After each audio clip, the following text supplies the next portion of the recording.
that this meeting will be recorded. Yes, your words, your images, your grimaces, your scratching your nose, these will be recorded and immortalized for all time. Actually, we can destroy the evidence upon request, but by default, we may use some of this in our public relations and social media. We want to welcome to Online Presenters Toastmasters. This is a club that focuses on learning skills for better webinars and online events of all sorts. It's good to understand the environment that you're in. So it's a great idea to use a headset or earbuds somehow to control the sound, particularly if you might have background sound behind you. Just muting yourself when you're not speaking can help a lot. And you can also turn off your camera if you need to sneeze or something. There are controls in the upper right-hand corner of the screen that let you toggle between the gallery view where you see everybody and the active speaker view where you see the main person who's speaking at that moment. We tell you to please watch the time, and I'm going to be the timer tonight. That's why you see the stopwatch behind me. And the background will turn green, yellow, and red at the appropriate times. But on the other hand, it can be easy to lose track. These videos kind of shift around automatically. It's probably a best practice to have your own timing device handy so that you know if you're going past time. I do also have a little wine glass here. So if you come to the, that's better. If you come to the end of your time, you may hear a chime reminding you that you're going a little bit long. You can ask for an audible cue. You can also ask not to have an audible cue if you want the video to be perfect. If you are a visitor tonight and you decide you want to be a member, you can go to the Join page on our website that has the application, has an online payment button you can click to pay. This is an advanced club, so by default, we expect that you've given 6 or more Toastmasters speeches. If you're earlier on or you're actually new to Toastmasters, you can make a 1 to 2 minute speech about why you want to join the club, and we can waive that requirement. Just make you get over a little bit of a speed bump there first. With that, it is showtime. I'm going to turn the controls over to our Toastmaster of the day, Scott, who will be able to press the magical mute all button if we do have audio issues, but you can always get back. Now, why can't I? Oh, there we are.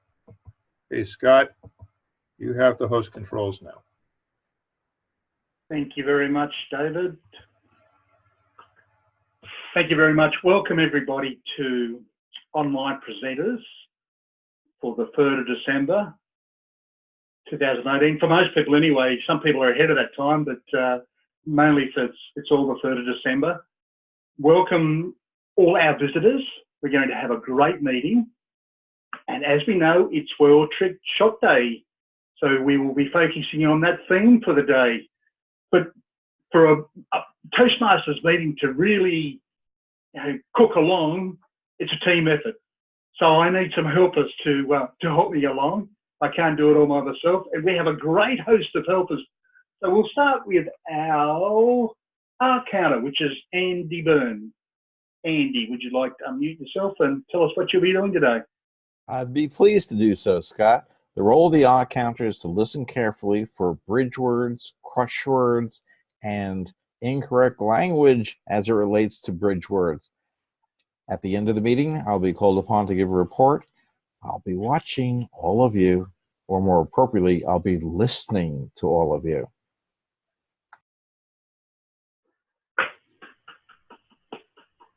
Thank you very much, Andy. And now our all-important timer. David, how will you be timing us today? Well, I already explained a little bit of this. You should see the background behind me turn green, yellow, and red. Looks like I'm out of time. Back to you, Mr. Toastmaster. Thank you. The notorious red back screen. We'll have to keep an eye on that. Our next helper is our grammarian, which is John Quick. John Quick, would you like to give us a rundown on your role? Thank you, Mr. Toastmaster. As grammarian, I'll be listening for interesting uses of language and reporting back at the end of the day. Now, I think I am responsible for word of the day, and I just looked it up, and there isn't one. I don't know if you all remember what happened last time. I had to come up with the word of the day. But I see World Trick Shot Day is the theme. So we're going to have alley-oop as the word of the day. Alley-oop from the basketball where you throw it up. Anyway, find a way to use it and you'll win my accolades. Mr. Toastmaster. Alley-oop, John. Our next helper is the Watcher, which is Deborah Carr. Hi everyone, I am the Watcher and I will be checking out not only the videos that we have, and for some reason my camera keeps freezing for some crazy reason, but hopefully yours won't. I'll also check the backgrounds, making sure that everyone's head is above their name, and just body language and things like that. So I'll be watching.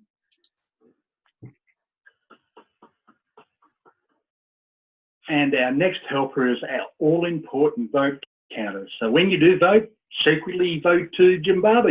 Let us know what you'll be doing today, Jim. Thank you, Mr. Toastmaster. I urge you to vote often and vote often. Yes, I am the tallier of votes, and I urge everyone to cast their votes after the 3 significant portions of the meeting for the best person. And since I'm reporting from Broward County, Florida, I will get the results back to you sometime next week. Mr. Toastmaster. Thank you very much. Now, our all-important speeches. This is what we come to listen for.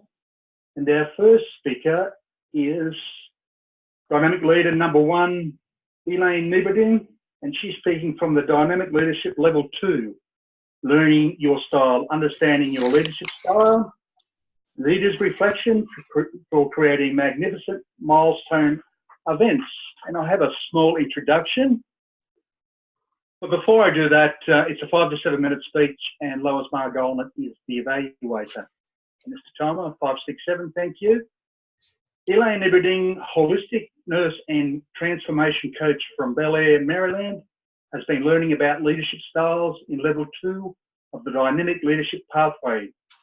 Around the same time, she joined Toastmasters and online presenters in the May of this year, 2018. She found herself happily and curiously in a new volunteer leadership role.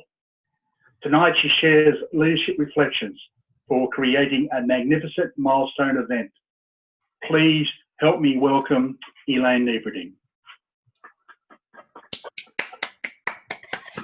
Good evening, fellow Toastmasters, Mr. Toastmaster of the evening, and honored guests. I'm Elaine Nieberding. This is a milestone year for me. I turned 66, so I started collecting Social Security. And it occurred to me this year, next year, 2019, would be another milestone event for me. My 50th high school reunion. Indeed, this is a biggie. A biggie. Now I'm curious, have some of you had good enough high school experiences so you actually wanted to go back to reunions? Were there people who came together in good spirit to plan these reunion events? Well, I've been happy to be part of a rather well-spirited group of people who have planned events for 10 years, 25 years, 30 years, and 40 years, and I've attended all of them. But I've never been part of a planning committee. So there was an interesting organic way that I got involved with this project this year. Being active on social media, I knew some of my fellow high schoolers that were hanging out on Facebook, and one came ahead and decided to create a Facebook group to gather classmates together. As we started finding others, momentum started growing. Of a class of 180 people, 60 joined the Facebook group or were found. And because I was a person used to doing online things, it seemed a natural extension of my own altruism to say, hey, maybe an easy way for us to get together would be to have meetings online, just the way we do here with online presenters on Zoom.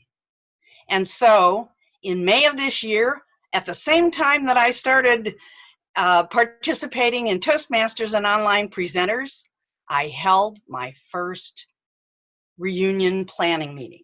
Now, I wasn't designating myself as leader, but you know what? It's kind of turned out that way. And it's been a pleasing experience for me. Now, milestone events, birthdays, anniversaries, graduations, reunions, they are times of reflection for us. And indeed, for me, I've started reflecting on my life. And so how wonderfully apropos it's been for me to be in Toastmasters, where we're looking at leadership skills and developing skills. And so recently, I did take the leadership style assessment test. And I found of the 8 styles mentioned, the 2 that I ranked highest on, altruism or altruistic style and democratic style, well, that seemed to fit. But indeed, as I've been carrying out my activities as a reunion planning leader, there is one style that was way down on the list that actually has needed to come into play. And that is the authoritative style. Well, why would that happen? Now, interestingly, of the 10 people who are on this committee, about half of them are retired, half of them are still actively working, but I've discovered many of them are not very tech savvy. Or if they were heavily involved in technical stuff in their work, now that they're in retirement, they don't want to do much tech stuff at all. And yet, when it comes to being mindful and wanting to data dig for the most current information on 180 classmates, it makes sense to utilize the features and tools that are available in our modern digital world. And so what I actually have had to do, in addition to utilizing my good-spirited altruistic styles and my democratic styles to get people well engaged, I have surprisingly had to really dial up my authoritative style so that I could get, as many people as possible comfortable with using some of the tech, doing the data digging, and to plan out the, all the steps ahead to communicate with people and have folks show up for a good event. Now, a favorite quote of mine is by the author Danielle Laporte. And Danielle Laporte says, the journey has to feel the way you want the destination to feel. And so it has been my intention, and I think I have been succeeding at creating a warm, collaborative environment. We are about 8 months away from the event. And if I compare what we have already accomplished at this stage of the game to my brother's class of 1968 that just had their reunion in September of this year, They only started their planning in February of the year of the event. So we are way ahead of the game. We're having a good time. We're having fun. And indeed, we're pretty much having the experience of having fun while we're creating a fun and engaging event for our fellow classmates. I encourage each of you to think about your high school years. How have you changed? How have the leadership skills and attributes you had then flowed forward into your life? And if you have reunions coming on up, do attend them. Social connection is a great and wonderful thing. Back to you, Mr. Toastmaster.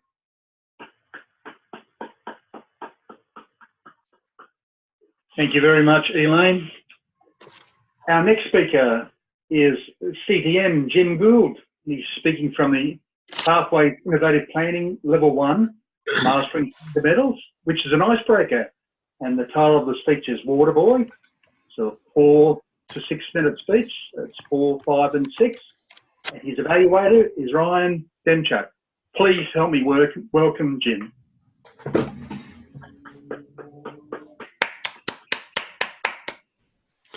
Mr. Toastmaster, fellow Toastmasters, welcome guests. I'm a water boy, but I was born a water boy, but now I'm Aquaman. I want you to know something. I've always been around water. I was born on an island, and when I was just a kid, my parents were in the Navy. Water's all around the Navy, right? That's where they met. And my mom actually had to take a boat ride to get from our island to the hospital and back. So even before I was born, I had to go over the water, and it was a wonderful trip for me. After I was born, we moved. Since I was a Navy brat, we moved to California, and then we moved to Key West, where I started grade school. It was a wonderful time in my life, and it was on an island in Florida, so I was surrounded by water. I love the water. I've always loved the water, and I plan to stay there. But my dad, and, you know, just anybody's life, things change, and things are always changing. Dad wanted to get out of the Navy instead of going to Vietnam. I thought that was a great idea. He retired from the Navy, and we went to Long Beach Island, New Jersey, where I kind of went to high school. We had a restaurant, and that's where I learned to dive. That was one of the main things that I really wanted to do growing up. My dad was a hard hat diver in the Navy, so scuba diving was just a natural thing for me. But life changes. That restaurant, it was time to change. Life happens. We moved to New Jersey. I moved to New Jersey, and it was a wonderful time. Moving to Florida was completely different to me. Florida is surrounded by water. I love the water. Maybe you've heard this before. And it was just so cool to be able to learn to dive in Jersey. I brought that down to Florida, where I learned how to become I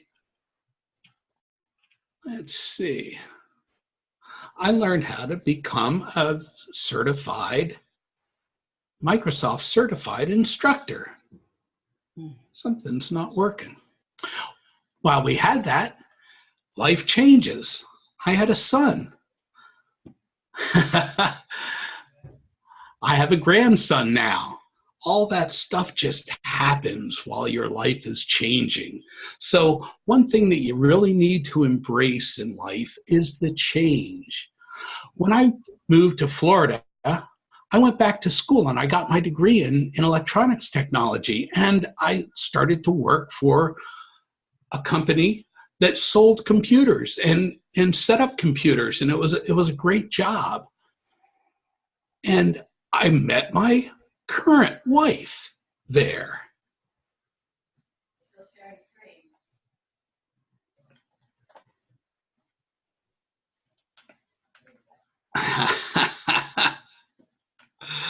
Too much to do. But I learned to become a certified instructor for Microsoft. So life changed, everything changed for me. And now I live in Florida. I work with my wife. We travel around the country. We teach. And you know, the best way to learn something is to teach it. So that's what we do. We're geeks on tour. We travel around the country. We teach mostly seniors how to use technology. It's so much fun. And life we were 14 years full time in a motorhome, traveling around the country doing that. Well, life changed again. And now we have a stick and bricks house again. We have a townhouse here in Fort Lauderdale, so we're no longer full-time on the road, but we're still doing our Geeks on Tour. And with my wife, Chris, we can travel, we can teach, we can learn, and we can have fun. And remember that the way to learn is to teach. Change happens. Teaching is the best way to learn, and you just have to go with the flow. That's my plan for life. It's worked out well for me, and I continue to live my life as I wish. Mr. Toastmaster.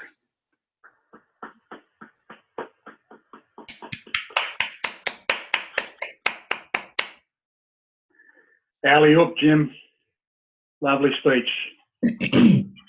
Our next speaker is Heb Sang. He's an ALS, and he's speaking from the traditional education program tonight, Speaking to Inform. Number 3, the demonstration talk. Title of his speech is Tell Me About Yourself. It's a 5 to 7 minute speech. So that's again 5, 6, 7. And his evaluator is Chris Gould. Please welcome Heb.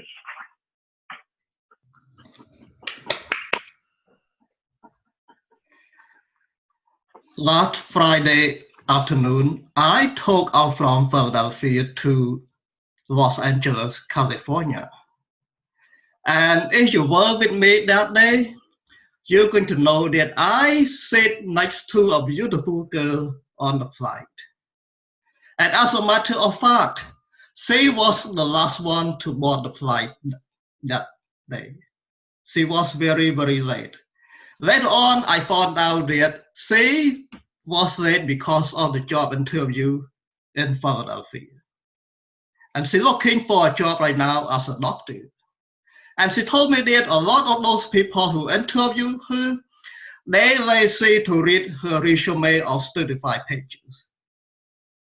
And one of those questions that they ask her is, tell me about yourself. And after listening to her, I told her that I have some idea for you to say. Now, raise your hand if you have been to a job interview in the past. Okay, some of you. Now, who's going to have a job interview in the near future? Okay, one of you. Now, raise your hand if you want to know what I told her. Okay, yeah. Here is what I told her, or here is what you should say if one day they don't ask you, tell me about yourself, or why I should hire you. Number 1, you should write it down. I work well with anybody. Based on a statistic, 7 out of 10 people who got fired, they got fired because they don't work well with other people. And now we are in a generational workforce right now. You have to work with people who are older than you. You have to work with people who are younger than you, and those come from your generation. And when you say that I could work well with anybody, that's mean it is highly likely that you're not going to get fired because of that reason. And from an organization point of view, they don't want you to get fired because it costs a lot of money to hire someone to replace you. At an entry level, it costs up to 50% of that person's salary. Now, suppose that you make $50,000 a year, that means it costs up to $25,000 just to replace you to work for the company again. And for mid-level job, it costs up to 150%. A senior level, it costs up to 400% of the salary. So the first thing that you should tell those who interview you is that I work well with anybody, whether they are boomers, Gen Xers, millennials, or Generation Z. Now here is the second thing you should tell them. I can work independently as well as in collaborations. Because in any job right now, you have to learn how to do well in those two areas. But here is the fact. If you are a Gen Xers, those who work called larger kids, they are very good at working independently, but they lousy working with other people. But if you are a millennial, millennials are known as digital native, and to me, they are natural collaborators. They work well in a team, in a group, because their motto is teamwork make the dream work. But what they are weak is they are not very good working independently. So you have to tell them that I work well independently and as well as in collaborations. Now, number 3, I am able and willing to follow instructions, and you don't have to repeat them to me. As a matter of fact, some people, they are not willing to follow instruction at all.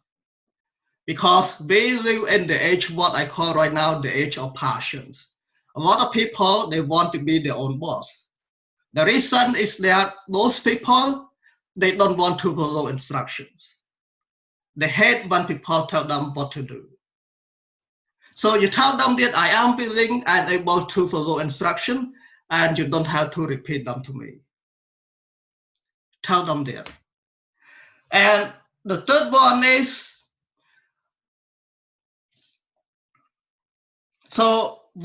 I work well with anybody. I can work independently as well as in collaborations. I am willing and able to follow instruction, and you don't have to repeat them to me. And the last one is, I have a mentor in my previous job and assign me a mentor for this job. And why you should say that? Because if you look at the demographic right now, baby boomers are in the retirement right now. So when they walk out of the doors, that means they take a lot of organizational knowledge with them. So when you tell the people to interview you that you need a mentor for this job, that means you are the best, you are one of the person who's going to take the knowledge from the boomers, who are going to walk out from the corporation and transfer it to you. It could save them a lot of money. And one thing is, when you say that, that means you are serious about your career, not just your paycheck. And it could be your greatest strength when you have a mentor in the job from the beginning. If something wrong, if something doesn't work out, you can always go to that person for help. So those are 4 main things that I told the lady. And I changed the number when we walked out the plane, and she told me that she's going to let me know for her job. Thank you.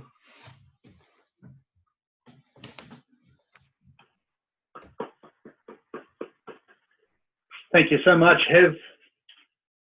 Mr. Timer, could we just have a report on the timings of the speeches so we can see who qualifies for the voting?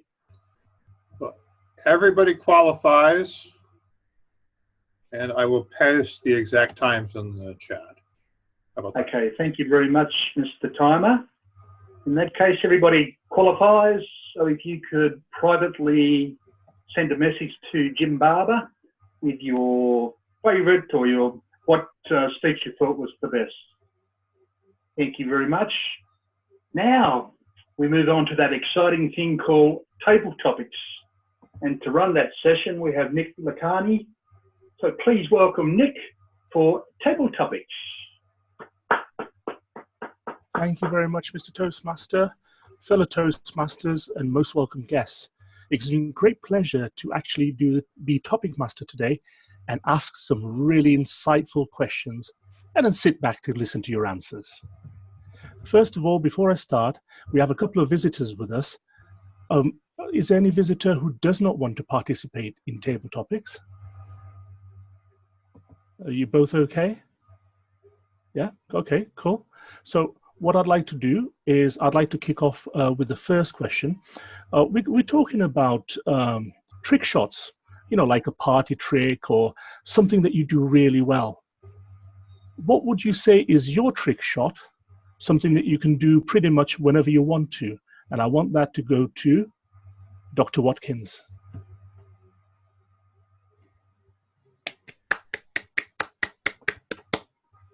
Thank you, Mr. Table Topics Master. I have a very easy ability to make funny jokes and to have a good time. There are many times with my profession where I'm working and we're always very busy and very hectic. One of the things I love to do is play music. I like for my team to have a really awesome time, to just lighten the mood. And that's something that I truly, truly enjoy doing pretty easily with my team. They always come to me for jokes. If we're laughing or something happens with a particular patient during the day, we usually are able to help the patient be in a good mood and just have a good time and just lighten the mood. So that's one thing I'm very, very good at, is being able to lighten the mood. Another thing I can do an alley-oop on is being able to have an awesome time. I love having fun. I love talking in front of people. It's one of the reasons why I decided to join Toastmasters, is because public speaking is something that I'm very, very passionate about. I love being able to speak to everyone and say as much as I can to try to help other individuals be the best people that they can be. A lot of times patients and individuals in particular have problems with public speaking, and that really actually hinders them from reaching their full potential in their lives. So those are two things that I am very, very good at: having a good time, being enthusiastic, and being able to speak in front of other individuals. Mr. Table Talker Master, thank you. Thank you very much for that. We really get to know you, don't we? Thank you. Now, Rolando, would you like to participate in table topics? Sure, Mr. Table Master, sure. Okay, brilliant. Well, name one trick shot or something that really good that somebody else does that you want to make your own. What would that be? One trick shot. Mr. Table Topic Master, fellow Toastmasters, and most welcome guests. One trick shot. When I watch Stephen Curry staying like 3 feet or 5 feet behind the 3-point line and shooting this basketball and with no hesitation and keep hitting them more than 50% of the time, that impresses me. And I wish I could do that. And I think whoever get this talent and can do this thing, you become an instant talent for the NBA, and they'll be looking out for you. So any high school basketball player or middle school basketball player that can do this, staying halfway past basketball court and being able to score those 3-point shots, this is an instant winner. They'll recruit them right straight from high school. Besides those 3-point shots, as far as the alley hoops, I remember 2006 between Wade and Shaq O'Neal.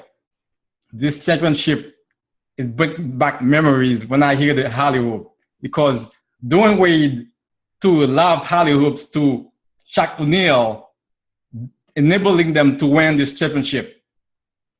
I was glad when I saw that the Heat was able to bring Wade back home so he can retire at home. So I'm very grateful for that. Back to you, Mr. Topic Master. Thank you very much, Rolando. Now, the third question. If you could be world-class at something, what would it be? And this one goes to Tracy.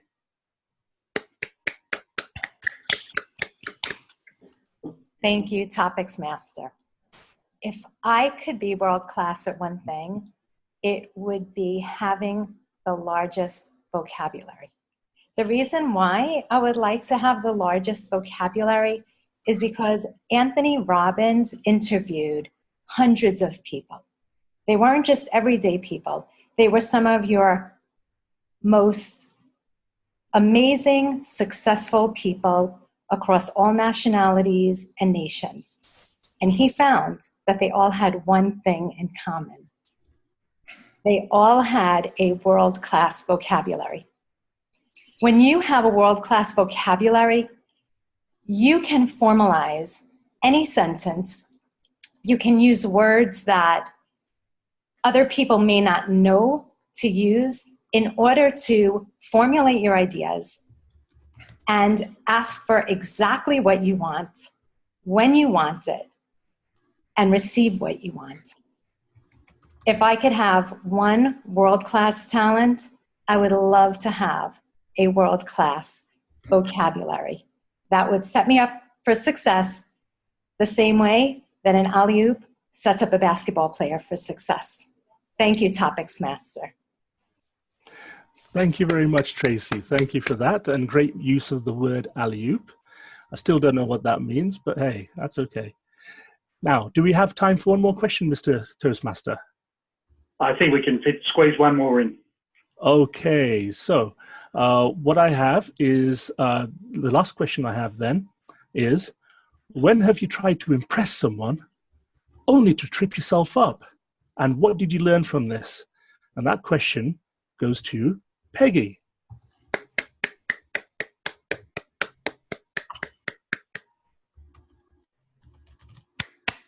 Can you repeat the question, please? Sure. When have you tried to impress someone only to trip yourself up? And what did you learn from this? Table Topics Master, fellow Toastmasters. The times that I have tried to trip myself up are probably actually to my parents. When I was younger, trying to impress my parents with my knowledge and also my brothers and sisters.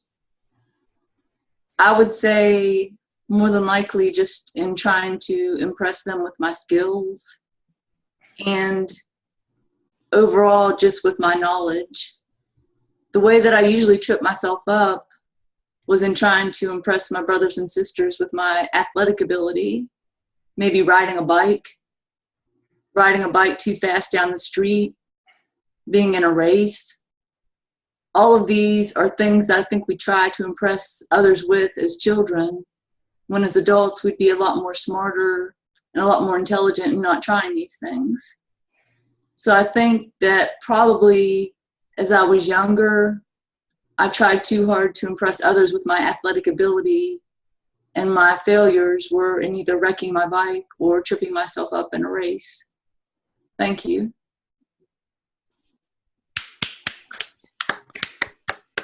Thank you very much, Peggy, and thank you for taking part, everybody. And I hand it back to Toastmaster of the Day. There you go, Scott. Thank you. Thank you so much, Nick. Great questions for National Trick Shot Day. Mr. Timer, can we have the times for our respondees? Thank you. Once again, I'll post them, but everybody qualified. So. Thank you very much. That's great to hear. That means please send your vote to Jim Barber privately. Thank you very much. Now we move on to the evaluation side of things, and to conduct that session, please welcome our General Evaluator, Therese Carenta. Thank you, Mr. Toastmaster. For our first evaluator, for our speech by Elaine, we will have Lois. Lois?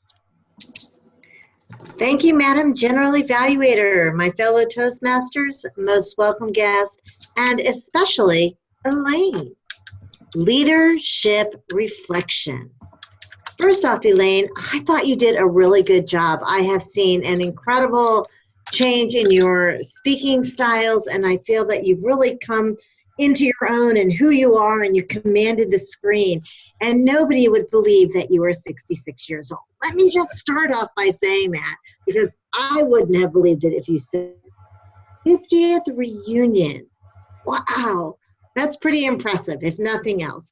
I thought you gave us a nice, fun, light story about how you were planning your high school reunion and how somehow you volunteered to become the leader of this online group. Kudos to you. I found that this was really a reflection more of just what you were doing very recently. And when you took your test, you found out you were altruistic and you were democratic. For this particular speech, I think it would have been fun, especially for our guests, to explain what those leadership styles were and did they really reflect who you are? You said, no surprise here, but why is that? Where your turning point was when you actually came back and said, I had to become more authoritative. And that's when things started happening. And that's when all of a sudden these bells and whistles started going off in my head going, okay, A, how did you do that? B, how did everybody react to you all of a sudden coming from this altruistic, democratic, ooh, nice and gooey type feeling to more authoritative? Because most people aren't going to like that switch. There were so many things in there that you were talking about that I would have liked it to maybe have been narrowed down a bit. For instance, you said that there were all these tools where they could start digging in, and then I started going, oh, I want to know what those tools are. So my brain kind of started going this way because you would just give us little snippets of pieces of information. So my challenge to you is to take a look at the speech, and if you're doing a reflection about leadership styles, then talk about the leadership styles and all the ancillary stuff. Let that go away and stay with the leadership styles, because I, for one, would have liked to have known, how do you go from democratic and altruistic and do almost a 180-degree switch to authoritative? How was that reflected? How did people react to it? Are you happy with that style? Is that your new style now? And give us a little more bite as to your leadership reflection. Good ending, great speech. I enjoyed it. Like I said, you are doing fabulous coming into your own, and I enjoy watching some of your Facebook Live posts, and congratulations on a fabulous speech. Madam General Evaluator. Great job, Luis. Thank you. And your nail polish matches your shirt, and very nice. I'm glad we got to see it. Very animated. Our second evaluator will be Ryan, who will evaluate Jim's speech. So let's welcome Ryan. Hey, good evening, fellow Toastmasters and brave guests. First off, Jim, I would like to say props for doing the icebreaker again. I'm assuming that you're going back onto the Pathways program and doing this all over again. That can't be easy for someone that's been experienced and been through the speeches over and over again. So I definitely think that's a great example to set for people getting into the club and starting out with the Pathways and inspiring people to get into it. I found that there was great energy at the beginning. I really enjoyed that. It just got me, picked me up, got me excited to hear the speech. The clever background was something that I enjoyed as well. It was a nice use of tech with the with the background, like choosing the water behind it and the water boy and the Aquaman. So I really felt that that was like advanced use of the technology that we have. As far as the icebreaker goes, it's a speech to let us know a little something about yourself. So I felt that that was actually a very well put together speech, because I learned a lot about you that I didn't know about the scuba diving, and I can relate to those kind of things. I love the scuba diving, and you put that out there for us. I mentioned that, I remember this one point too, I was a little bit interested to hear what you had to say about this, because you said you kind of went to high school. So I was thinking, how do you kind of go to high schools? So with that one, I was interested to hear that. Certified instructor for Microsoft. Like, we learned a lot about you to understand, and you picked the perfect items to let us know something about yourself, because they all fed into your message. Because later on you added the emotion, which I actually enjoy quite a bit, because you said life changes and life happens. And then there was a pause, and I could tell that there was something in your voice, or it could have just been tech issues, but there was something in your voice that when you mentioned that you had a son and you had to embrace that change. And I think that was something that really touched me in there. You had that ability to pull in the heartstrings a little bit with the son and the life changes. Personally, I could have done without some of the images, because I believe that a little bit of the tech issues and the images were a bit complex at times, I feel.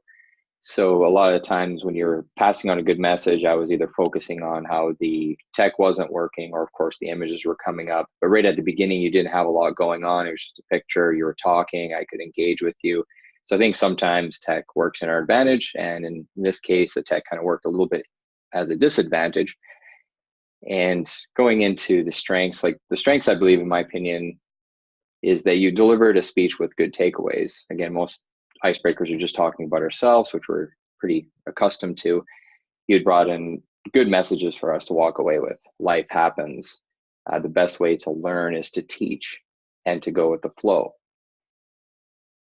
Those messages were powerful for me, and especially in an icebreaker. I really enjoyed that that was present in your speech. Part of an icebreaker is to find out what strengths you do have, and I think you had a great way to deliver takeaways so that we could use something from your speeches and walk away with it, something that we can remember.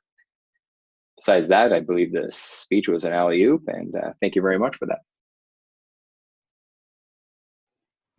Oh, very nice alley-oop. Good job, Ryan. Thank you for the evaluation. And now we have our third evaluator who will give an evaluation on Hev's speech. Our third evaluator is Chris. Thank you for stepping in, Chris.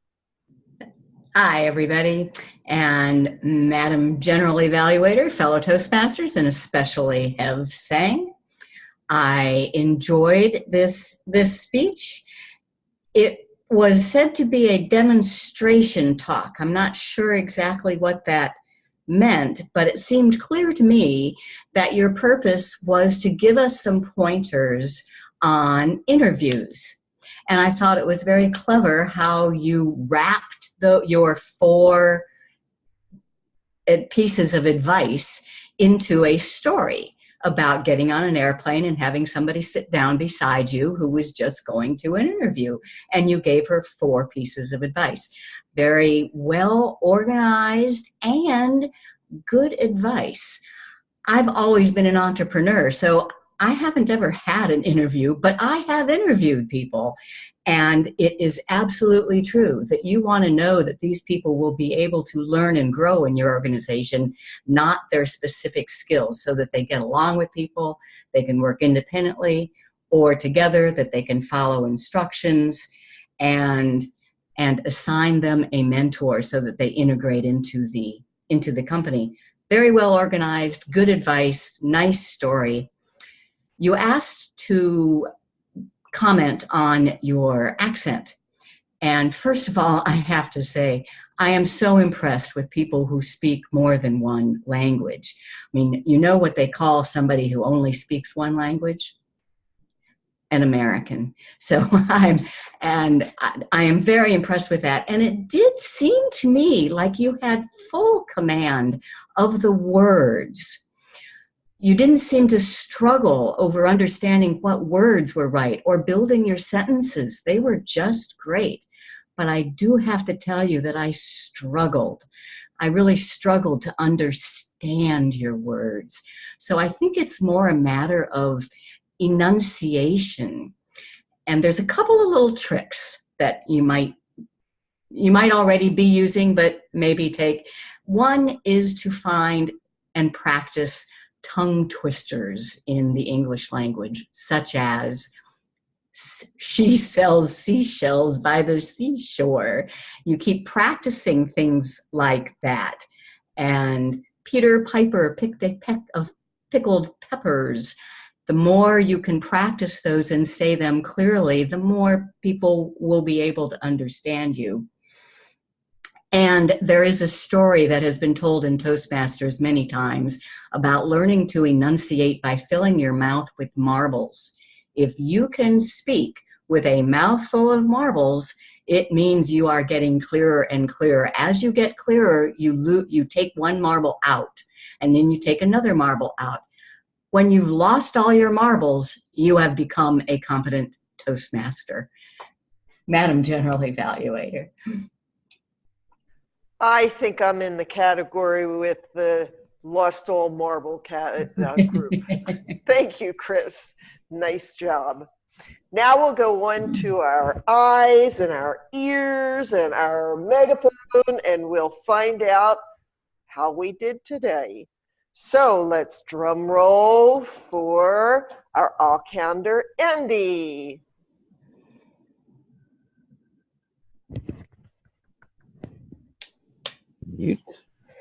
Welcome, everybody. I have my report for you all, fellow Toastmasters. The things that people like to do today was the use of the word and, the worst of the word so, start overs, and double clutches were the top contenders. And the people that normally have high counts in the so category were not there. Either they didn't speak or they've learned to control their so's. Congratulations. What an alley-oop for everybody.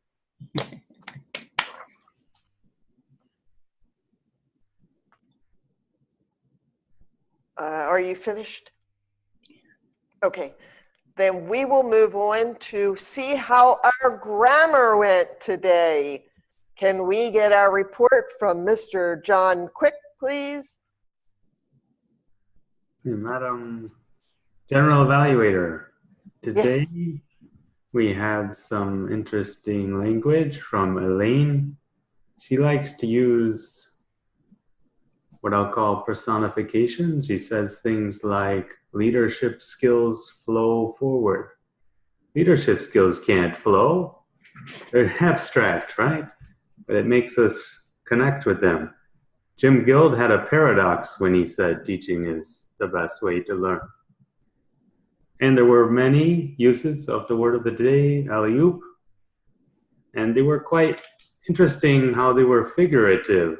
Often it seemed to be used as a way of expressing something was impressive or good. In other cases, it was used to acknowledge that someone had either given or received something, as in a pass. So they were logically sound, although figurative uses, except in the case of Rolando and Tracy, who used it in a more literal sense in speaking of the maneuver. And now spin this ball on my hand. Okay, Madam General Evaluator. Thank you, John. I like that ball. I had to check it out before I had to blow up the screen to find out, was that ball really there or was that a image that you projected? Very nice ball. Okay, so now let's see how we did in our chitty chat. Peggy, please. Thank you. There was many interesting topics on the chat. I thought everything flowed really well. People made great comments both to each other and to everyone. I didn't really see any outstanding questions that weren't addressed, but I did enjoy the humor amongst some of them over some of the table topics and some of the timely things that were said in all the speeches.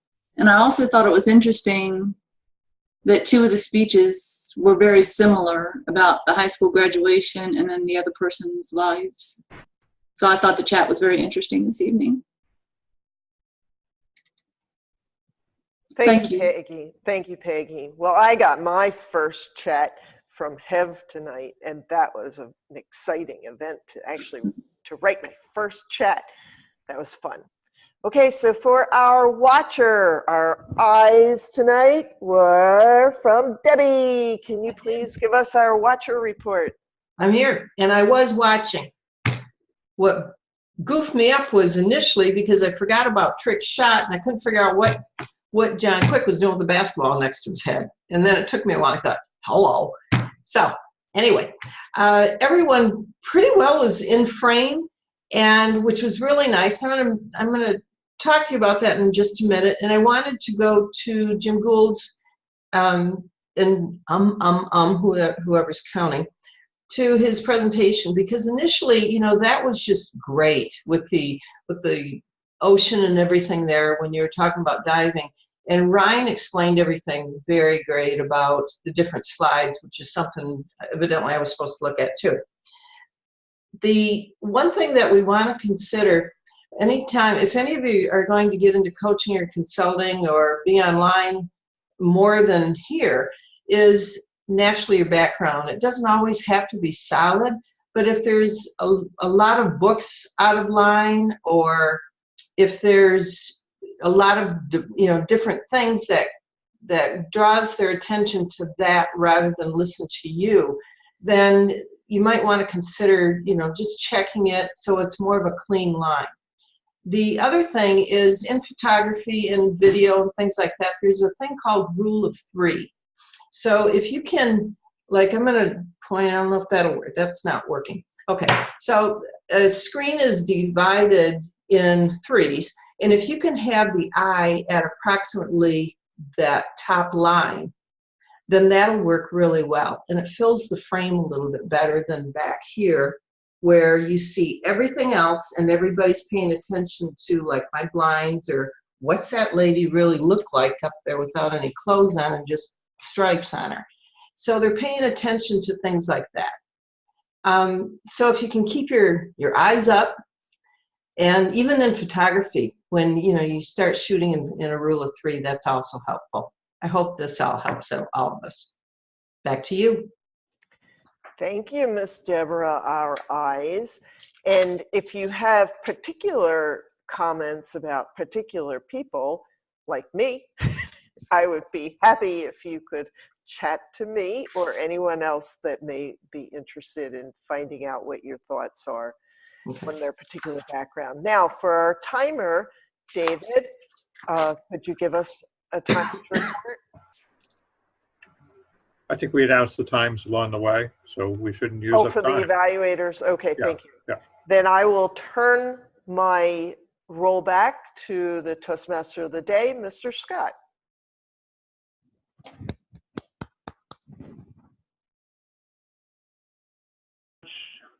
Thank you very much, Therese. I think we just need to know, maybe we can go to our report to our vote counter, Jim Barber. Who was the winners today? Yes, indeed, Mr. Toastmaster. Subject to recount and possible suspension, our best speaker this evening was Elaine. Our best table topic response was given by Tracy, and our best evaluator was Lois. Results coming in the chat. Thank you very much, Jim Barber, and thank you very much, all the helpers. It's produced a great meeting, and I'm sure we've all had a good time. I shall hand it back to Roger for any further comments. Thank you, Scott, for a wonderful meeting. A lot of trick shots and alley-oops throwing back and forth, whether we used it literally or figuratively. John Quick, wonderful word, and everybody diving in. Let's go to a couple of our visitors and see what they thought about our meeting. Doctor, do I see Dr. Watson, or did I saw that she dropped? Let's see. Wait. Oh, there she is. Go ahead, Dr. Watson. Watkins. Yes, the meeting was awesome. I have been in several different Toastmasters meetings over the years I've been in Toastmasters, and this particular meeting was definitely a breath of fresh air. It's very similar to the Toastmasters meeting that I participated in Washington, D.C. at the National Press Club. So I'm used to the format. There's a lot of other clubs I've been to that do not have that format, and I do feel sometimes it's difficult to get the feedback that you need to continue to grow, and this was definitely the perfect setting for that. So definitely my one comment would be a breath of fresh air for me. So thank you so much. Great to have you. We hope that you will come back and visit us again and consider joining us if you like. Tracy, what did you think? I enjoyed the meeting. I enjoy the atmosphere of this club. There's a lot of areas where I think that I can learn and grow with this club. There's a different, fresh perspective. For those of you who don't know, I was here last week, and I'm a member of the Luminaries, which is a Toastmaster club that meets out of Boca Raton. And everybody is pretty much local. I think that by joining an international club, it pushes me out of my comfort zone a little bit more. And I'm looking forward to becoming a member. Oh, great. Welcome, Tracy. Tracy and Dr. Watkins talked with Lois. She is our VP of membership. She might have any questions that you may have for, she can be able to answer you anything that needs to be in applications or payment and all that good stuff. Lois will take good care of you. Next week, we have Dagmara as our Toastmaster of the day. I do believe there might be a couple more roles. Please go ahead and go in, log in, take on a role. If you are a speaker, please go in and put in your details as soon as possible. That would help her out. Any other comments and questions or comments from anyone? Yes, David. Just one thing. I wanted to compliment everybody who participated today for hustling together and filling the roles. I noticed we had 6 names on the list of planned absences for this meeting. If you look on the agenda, they're actually up there. And first of all, it's good that people are actually clicking that button when they know they won't be here, partly because that means we won't pester them to fill a role if we know they're going to be away. But also just the fact that we, even with a bunch of people not being able to attend tonight, we still pulled together a good, well-organized meeting. So my compliments to all of you. Great. Oh, also, besides our 2 visitors, we have a member who has not been around a little bit and got a chance to talk earlier. Rolando, say hello to everybody. Long time no see. Hi, everybody. My name is Rolando Goldman, and I'm glad to be back. I've been busy taking care of certain things at work, but I miss you guys, and I learned a lot from you guys, and I'm back for good. So happy to be back. Excellent. Always glad to have Rolando in the house also. Any last comment or questions that we need to address before we go? Can I ask quickly, how many of you got some kind of reminder message about this meeting ahead of time, reminding you of your role? Okay, because I'm trying to, there's an automated function on the website. It wasn't working for a while, trying to get it working again.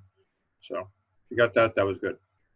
With a follow-up what David said, that means that in a week, this week or next, anticipate that there might be some hiccups and you might have an extra email or 2. Don't worry about it. We'll clean it up. Everything should be all good to go. Lois. Yes. For those of you who are thinking of joining, especially Tracy and Dr. Watkins, if this is something that you're looking into, you can visit optoastmost.org. I believe I put the link in there, and there is a little section on the website that says join. You fill out the application and everything's done right online. You pay right then and there, and we'll get you set up all nice and neat. Thank you, Roger. Lois, if you could go ahead and put that on the post chat one more time. For those of you who would like to save the chat, click on the more button in the chat so you can save it and save a copy for yourself. With that said, it's 9:04 on my clock. Have a good evening. Meeting adjourned. Good night. Right. And Tracy, if you need to contact me, I'll be emailing you anyway. Have a fun week, everyone. Good week. Bye-bye. Take care. Bye-bye.